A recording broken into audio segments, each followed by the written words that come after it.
My mom wanted me to be a truck driver because that would mean I'd make $24,000 a year if I went to Truck Masters, and that would be twice what my father made.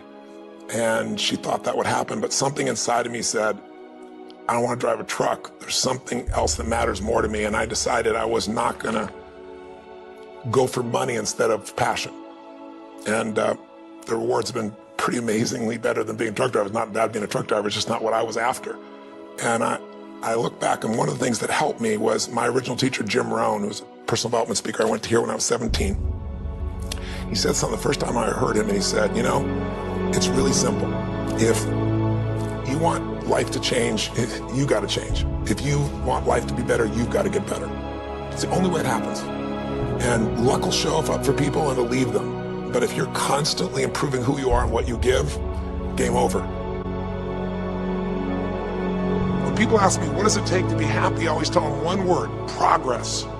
Progress equals happiness. Even if you're not where you want to be yet, if you're on the road, if you're improving, if you're making progress, you're going to love it.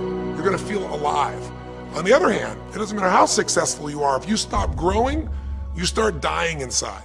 I've always had this belief: if you want to be successful at anything in life, never leave the sight of setting a goal without doing something that commits you to fulfillment. If you get, like, you're in state, right, when you do something. While you're in state, that's the time to commit yourself to something that makes you follow through. So I'd call somebody up, I'd schedule something, I'd lock in the next meeting, I'd sign up for the class, I'd enroll the guy who was going to mentor me, I'd set the meeting with a mastermind of people I met. I did something so that whatever I committed to, there was something when I went home that would pull me there. It's structure. This could be the greatest time you ever live if you control what you focus on, if you find a more empowering meaning, and if you decide to model the actions of those who succeeded before you. It can be the best financial time, the best emotional time, the best spiritual time of your life, but you better take control of your state. And if you think you're going to do it just by today, you're wrong. You're going to need to get yourself some rituals. Right now, every one of you in this room is controlled by your rituals. I don't just mean this one. I mean every morning you get up. I know your body. I can look at your body right now, and I can guess your rituals. Some of you, your rituals to work out 5 times a week, I can see it clearly. 4 to 6 times a week, it's obvious. Because you couldn't look like that if you didn't do that. Some form of workout. I don't care if it's walking, lifting, whatever. Some of you, it's obvious that lifting weights is part of it. You can see by that man's muscles. I know what his rituals are, because your life comes from your rituals. And if you don't develop the ritual, you're kidding yourself. How many agree with me on this? Raise your hand and say, I. And there are rituals that put you in state, and there are rituals that take you out of state.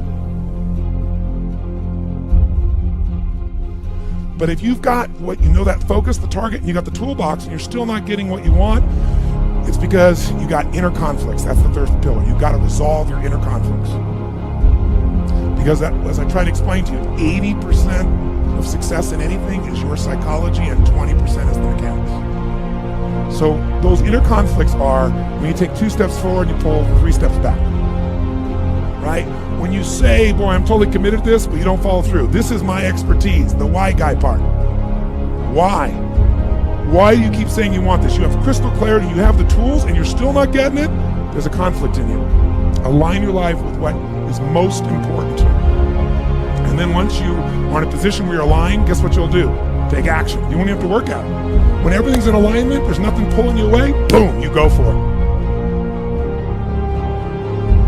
Progress comes when you tell yourself the truth and you're able to feel the uncertainty and take action anyway. The thing that stops us all is fear. It's no surprise. Fear of failure, fear of rejection, fear of the unknown, fear of not looking good. And that fear we could translate into the simple thing of uncertainty.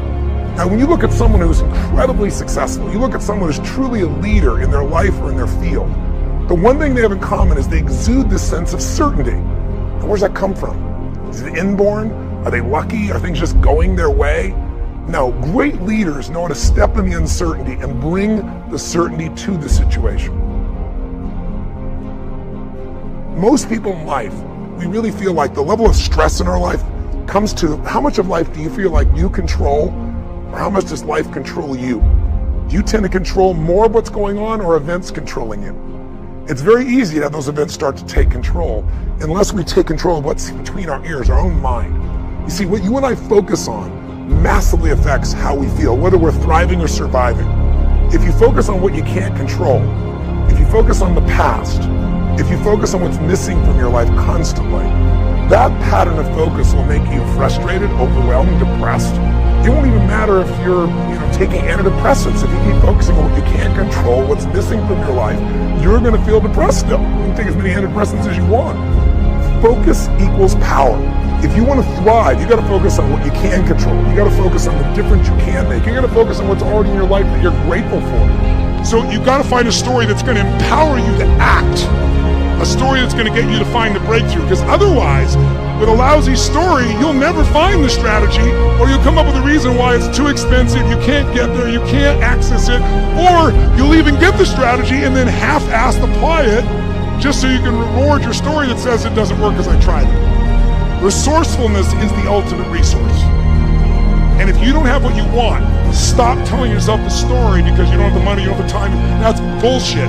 It's because you haven't committed yourself where you would burn your boats. If you want to take the fucking island, burn your fucking boats, and you will take the island, because people, when they're going to either die or succeed, tend to succeed.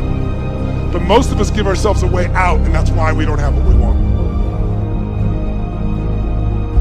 I was thinking about where this journey began for me, my desire to serve. Every day before I get on stage, I do this thing to whip myself into a peak state, and then my last words are, use me, Lord. That's my prayer. And every day my goal is to be a blessing in people's lives. Just do more, give more, share more, create more.